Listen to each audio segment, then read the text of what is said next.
मुख्यमंत्री योगी आदित्यनाथ का ये शहर है, और डर नहीं लगता है आपको? डर किस बात का? सत्य को कभी डर नहीं लगता, सत्य कभी पराजित होता नहीं। मुझे ये पता है कि मेरी महिलाएं कह रही है कि एक बल्ब जलता है और वहाँ हजारों का लाइट बिल आता है, तो मुझे लगता है वहाँ मुझे आवाज उठानी चाहिए। महंगाई इतनी चरम सीमा पर है कि महिलाएं बेचारी परेशान है कि क्या करे, बच्चों को खिला दे, पढ़ा दे, या मेहमानों को 2 पूरी खिला दे। हम देख रहे हैं कि जहाँ पर भी जा रहे हैं आप कह रहे हैं कि वनवास खत्म करना है। ये वनवास से और काजल निषाद से क्या रिश्ता है? 14 साल हो गए मुझे संघर्ष करते करते, तो 14 साल में तो श्री रामचंद्र जी का वनवास भी खत्म हो गया था। मेरा वनवास कब खत्म होगा? भारतीय जनता पार्टी ने हमेशा ही निषादों को छला है और ठगा है। तो इतना आशीर्वाद देंगे, इतने प्यारे प्यारे चेहरे हैं, तो चेहरे पर हंसी ना आएगा। कोई भी बहिना अब की काजल निषाद के जीतावाए बहिना। 2024 के लोकसभा चुनाव में पूर्वांचल में एक नाम की चर्चा राजनीति में खूब हो रही है, वो नाम है काजल निषाद का। काजल निषाद जी इस वक्त हमारे साथ बातचीत करने के लिए मौजूद हैं। काजल जी, सबसे पहला सवाल, चुनाव कैसा चल रहा है आपका? बहुत बहुत धन्यवाद पत्रकार महोदय, मैं स्वागत करती हूं आपका कि, और धन्यवाद करती हूं कि ज़मीनी हकीकत आप लोग दिखाते हैं, और सभी दर्शक मित्रों को प्यार भरा नमस्कार एवं प्रणाम करती हूं। चुनाव बहुत अच्छा चल रहा है, बहुत भरपूर सहयोग, प्यार, आशीर्वाद मुझे मेरी महिलाओं का मिल रहा है। जहां भी जाती हूं मेरी महिलाएं मुझे गले लगा लेती हैं, और अब की परिवर्तन करने के लिए महिलाएं एकदम से तैयार है, क्योंकि महिलाएं की बहुत सारी समस्या है। एक तो बिजली बिल से महिलाएं परेशान है, समूह की महिलाएं जो लोन से दबी जा रही है, सहारा का पैसा जो है इससे ठीक बात सहारा के पैसा से लोग जो है वो बहुत ज्यादा परेशान है, कोई इनके लिए आवाज उठाने वाला है नहीं। महंगाई इतनी चरम सीमा पर है कि महिलाएं बेचारी परेशान है कि क्या करे, बच्चों को खिला दे, पढ़ा दे, या मेहमानों को 2 पूरी खिला दे। 2-4 मेहमान घर में आ जाए तो सोचना पड़ता है कि कैसे क्या करे। तो ये सारी जो है परेशानियां हैं। मैं कह रही हूँ भाई साहब, हर तबका परेशान है। भारतीय जनता पार्टी की सरकार में चाहे कर्मचारी हो, चाहे अधिवक्ता हो, चाहे वो अधिवक्ता हो, चाहे बहन हो, बेटियां हो, नौजवान हो, साथी हो, किसान हो, हर कोई, चाहे मजलूम हो, मुस्लिम हो, दलित हो, पिछड़ा हो, हर कोई भारतीय जनता पार्टी की नीतियों से परेशान हो चुका है। हम देख रहे हैं कि जहाँ पर भी जा रहे हैं आप कह रहे हैं कि वनवास खत्म करना है। ये वनवास से और काजल निषाद से क्या रिश्ता है? ऐसा है भैया कि 14 साल से मैं संघर्ष कर रही हूँ। 14 साल हो गए मुझे संघर्ष करते करते, तो 14 साल में तो श्री रामचंद्र जी का वनवास भी खत्म हो गया था। मेरा वनवास कब खत्म होगा ये मेरी जनता तय करेगी, कब होगी। अच्छा, एक अभी हम देख रहे थे, बड़ा इंटरेस्टिंग वो था, आप कह रहे थी कि अपने को पूछ रही थी कि मैं कौन हूँ, फिर आपने कहा कि आंखों में लगाने वाली मैं काजल। वो किस तरह से आप? वो तो इन बच्चों हाँ। मेरा नाम क्या है बताओ? काजल निषाद। हाँ, जो नखिया में लगा लो ना काजल, वही काजल।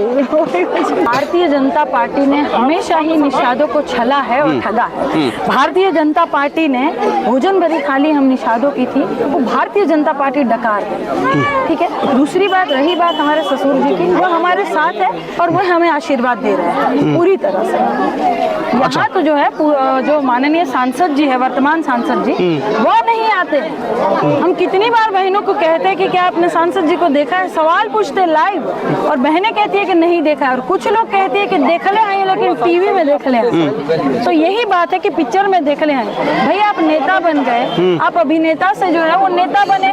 पहले आप मात्र रवि किशन लिखते थे, लेकिन वोट लेने के लिए आपने रवि किशन शुक्ला लिखना शुरू किया। शुक्ला लिखने के बाद भी सबसे बड़े जो ब्राह्मण समाज का तिवारी हाथा है, वहाँ जाकर ईडी का छापा आप पड़वाते हैं और अपने आप को ब्राह्मण नेता कहते हैं। मैं आप ही से सवाल करती हूँ, आपकी शादी हो गई है? बिल्कुल हुई है। तो आपकी पत्नी आपके नाम से जानी जाएगी कि मायके के नाम से? मेरे नाम से। तब ये हर कोई, देखिए ये बहुत मामूली सा सवाल है कि प्यारा एक बच्चा भी कहेगा कि हमारी मम्मी जो है हमारे पापा के नाम से जानी जाए। सीधी सी बात है। बेटी की डोली मायके से उठती है, लेकिन ससुराल से उसकी अर्थी उठती है। वो ताउम्र जिंदगी भर जो है वो ससुराल को सजाती है, संवारती है और वहीं खत्म हो जाती है। मेरा भी जीवन यहीं खत्म होने वाला। मेरे नाम के पीछे निषाद लिखा है, मैं काजल निषाद हूँ भाई साहब, पहली बात तो जो इस तरह की बातें करते हैं वो मूर्ख है और कुछ नहीं। जब ऐसे सवाल आपके कानों में आते हैं मैंने देखा कि आप इमोशनल हो जाती हैं कि कब तक आखिर अगली परीक्षा, कब तक सवाल। तो ये जो सवाल है आपको तकलीफ देता है? नहीं, देखिए मेरी जनता मुझे भरपूर सहयोग प्यार आशीर्वाद दे रही है। मैं कैंपियरगंज से चुनाव लड़ी, कैंपियरगंज की जनता मुझे नहीं जानती थी और मैं भी वहाँ की जनता को नहीं जानती थी। पहली बार में इतना भरपूर सहयोग आशीर्वाद मिला, 80,000 वोट मिले, और वो भी मुख्यमंत्री जी के सुपुत्र, वो भी 6 बार के विधायक, वन मंत्री, उनके सामने में दमदारी से लड़ी और वहाँ से 80,000 वोट पाना आसान नहीं था, लेकिन जनता ने मुझे भरपूर सहयोग आशीर्वाद। तो इतना आशीर्वाद देंगे, इतने प्यारे प्यारे चेहरे हैं, तो चेहरे पर हंसी ना आएगा, मुस्कुराहट आती है मुझे तो। अच्छा, ये माना जाए, ये माना जाए कि मान लीजिए कि निषाद वोटर में तो आपने सदमारी कर ली है, वो तो आपका परिवार है, लेकिन गोरखपुर अगर लोकसभा की बात करें तो ब्राह्मण और राजपूत जो वोटर्स हैं उनकी भी संख्या है, तो वहाँ पे किस तरीके से आप नहीं, मुझे सर्व समाज के लोग वोट करते हैं, मैं सर्व समाज की आवाज उठाती हूँ, मैं धन्यवाद देती हूँ। कोई भी चुनाव लड़ी के तुहके समझाइए बहिना, अब की काजल निषाद के जीतावाए बहिना।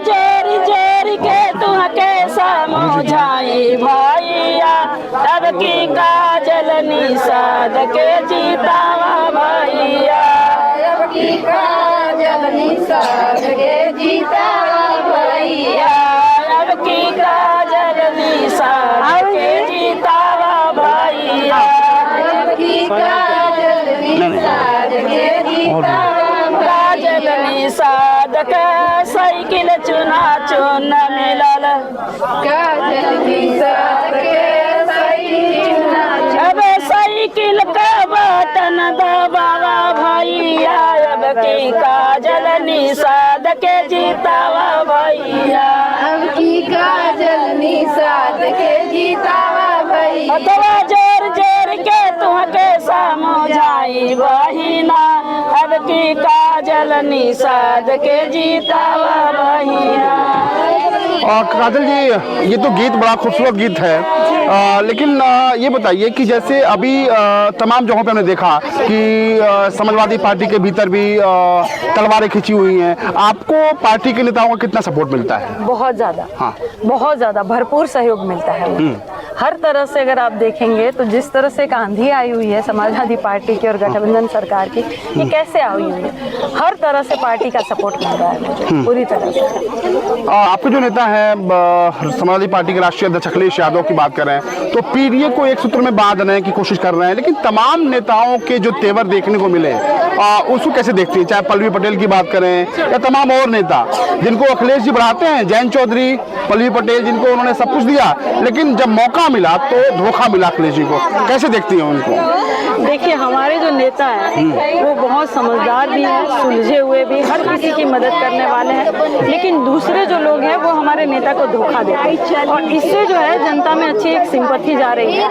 प्रवीण निषाद जी को जो है वो जिताया और प्रवीण निषाद जी ने भी इस तरह से धोखा किया। जयंत जी की बात करें, पल्लवी जी की बात करें, देखिए जनता इस सारी चीज़ों को देख रही है, जनता अच्छे से हिसाब करने वाली है। अच्छा, एक वीडियो आपका वायरल हो रहा है जिसमें आप इंग्लिश में कुछ बोल रही हैं, वो वीडियो हमने भोजपुरी में आपको सुना, हिंदी में सुना, गुजराती में भी सुना है, लेकिन अब इंग्लिश में बोल रही हैं तो बड़ा उसकी चर्चा हो रही है। किसको संबोधन कर रही थी, किसके लिए खासतौर पे वीडियो था? नहीं, मैं अपनी जनता को भी बता रही थी और पढ़े लिखे जो नौजवान साथी हैं उनको भी बता रही थी कि जैसे मैंने कहा मैं 14 साल से संघर्ष कर रही थी, तो वही मैंने बताया कि I have been struggling for 14 years. Even Shri Ramchandra जिस exile also ended in 14 years.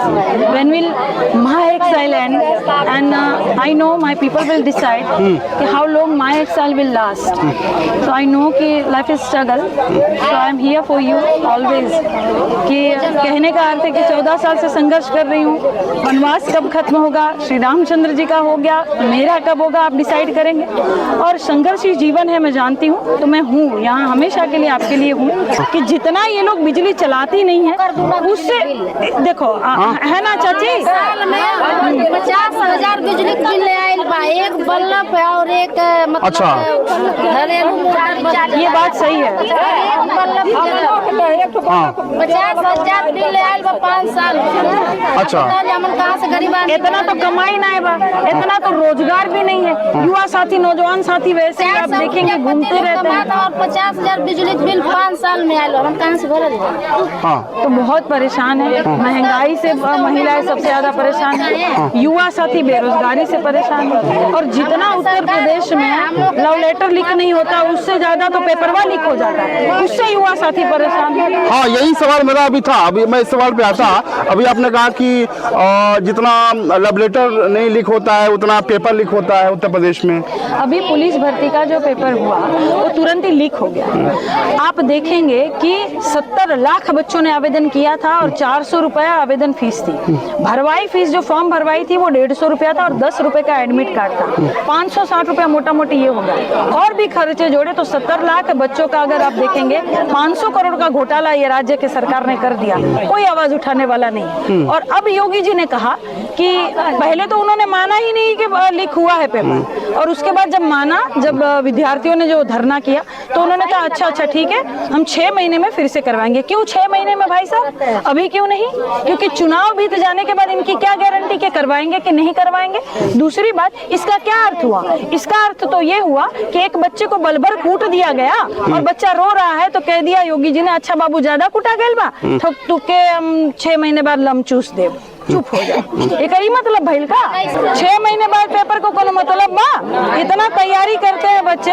हमारी महिलाएं गहने बेचकर बच्चों को पढ़ाती है, नून रोटी खाकर बच्चों को पढ़ाती है। हमारे भैया सब जो है वो किसी तरह से उधार ले लेकर, लोन लेकर, जमीनवा बेच कर बच्चों को पढ़ाते हैं। लेकिन उत्तर प्रदेश में युवाओं का कोई भविष्य नहीं है भाई साहब, कोई भविष्य नहीं है। ये आज भी क से कबूतर ही पढ़ेंगे और अमीर के बच्चे क से कंप्यूटर ही पढ़ेंगे। मुख्यमंत्री योगी आदित्यनाथ का ये शहर है, और डर नहीं लगता है आपको? डर किस बात का? सत्य को कभी डर नहीं लगता, सत्य कभी पराजित होता नहीं। मैं तो किसी से नहीं डरती हूँ। थाने पे जाके एसओ को भी हड़का के इसलिए आती हूँ कि अगर एसओ गलत है तो गलत है भाई। यहाँ पे कानून नियम सबके लिए है। इसीलिए जब मैं अपने कैंपस में जब बुलेट चला रही थी तो मेरा चालानवा कट गया 1000 का, और दरोगा जी जो है बीच रास्ते पे धड़ाधड़ चले जा रहे धूम पिक्चर की तरह, तो उनका चालाना नहीं काटेंगे। तो वहां जाकर मैंने भी उनको नियम कानून सिखाए कि यातायात के नियम का उल्लंघन आप कर रहे हैं दरोगा जी, आपने हेलमेट क्यों नहीं पहना? तो कह रहे हमको गर्मी होता है। तो बाकी जनता गर्मी नहीं होता है क्या?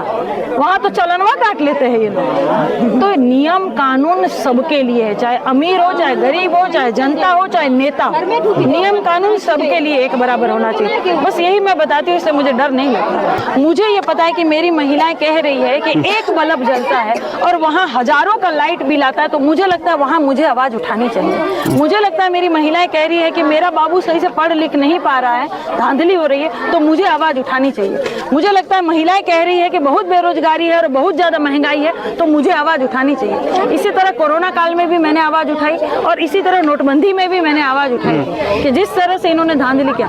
अभी देखिए, हर लोगों को कहा गया था कि वैक्सीन लगाइए, वैक्सीन लगाइए, हर लोगों को कहा गया था कि वैक्सीन लगाइए, कहा गया था ना। हाँ, और 500 करोड़ जो है वो मोदी जी खुद वैक्सीन कंपनियों से लिए थे, इसीलिए कह रहे थे कि वैक्सीन लगाइए। हर जगह मॉल में नहीं जा सकते बच्चे, स्कूल में नहीं पढ़ सकते, ट्रेन में नहीं बैठ सकते, प्लेन में नहीं बैठ सकते, वैक्सीन लगाइए, वैक्सीन अनिवार्य कर दिया था। क्यों भाई, क्यों जान के साथ खिलवाड़ कर रहे हैं? तो मुझे लगता है कि अगर गलत हो रहा है तो मैं आवाज उठाती हूँ, मुझे डर नहीं लगता। मैं समाज सेवी हूँ और इसी तरह दमदारी से अपने जनता के लिए खड़ी रहती हूँ। चूंकि आप स्टार प्रचारकोों की भी सूची में हैं, तो आपको लगता है कि गोरखपुर के अलावा बाहर भी आप चुनाव प्रचार करने जाएंगे अगर पार्टी अगर कहती है? मैं तो जाती हूँ ना, मैं घोसी भी गई थी, मैं मध्य प्रदेश भी गई थी, वहाँ भी लगातार जाती हूँ। घोसी का माहौल क्या है? घोसी चूंकि गई थी तो घोसी का क्या माहौल है? बहुत अच्छा माहौल रहा। वहाँ तो जनता ने हमारी बातों को सुना भी और इतना सहयोग प्यार आशीर्वाद देकर विधायक जी को वहाँ से जिता भी दिया। बड़ा अच्छा माहौल रहा। अब घोसी की जनता भी मेरे लिए आने वाली है प्रचार करने के लिए। जहाँ जहाँ जिनके लिए मैंने प्रचार किया और मैंने संघर्ष किया और उनको जितवाने का काम किया, अब वह भी मेरे प्रचार में जो है वो आमंत्रित है, आएंगे। आपके पूर्व सहयोगी ओम प्रकाश राजभर घोसी से उनके बेटे चुनाव लड़ रहे हैं, कुछ राय, कुछ मशवरा देंगी?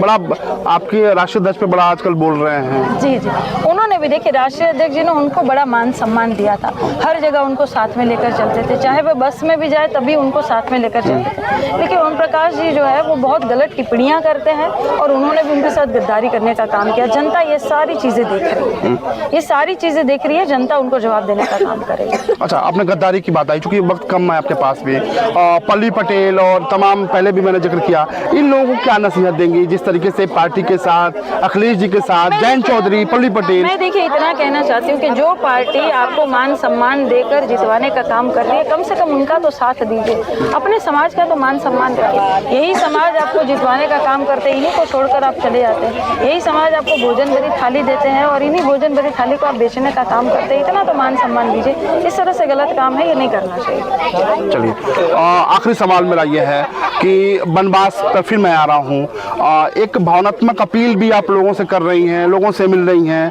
तो बनवास कब खत्म होगा? इस बार बनवास खत्म है आपका? देखिए, मैं अपनी जनता को इतना बताना चाहती हूँ कि 1 तारीख के वोट पड़ी, 1 जून के हमारा जन्मदिन बा, तो आप लोग भरपूर तोहफा देना चाहते हैं तो दीजिएगा। दूसरी बात कि 1 तारीख को माता पिता ने लिख दिया था कि 1 तारीख को बेटा आपका जन्मदिन, और जब कुंडली निकालने जा रहे थे तो 4 तारीख पड़ रहा था, तो 4 तारीख को घोषणा होना है, तो दोनों तारीख जो है वो हमारी है। तो इस बार जनता सहयोग आशीर्वाद देगी और बहुत अच्छा तोहफा भी देने वाली है, जनता को तोहफा मिलने वाला है, क्योंकि मैं जीतूंगी तो मेरी जनता जीतेगी। बहुत शुक्रिया, आपने अपना कीमती वक्त दिया और हम उम्मीद करते हैं कि ये जो आपका वनवास है इस बार खत्म होगा और जनता की जो सेवा है आप करती रहेंगी। तो ये है काजल निषाद, लोगों के बीच में जा रही हैं, बहुत ठेठ भोजपुरी भाषा में लोगों से मिल रही हैं, अपनी बात बता रही हैं और लोगों से भावनात्मक रूप से अपील भी कर रही हैं कि इस बार जो वनवास है उनका खत्म करिए। सहयोगी प्रदीप के साथ अमितेश श्रीवास्तव, द राजनीति, गोरखपुर।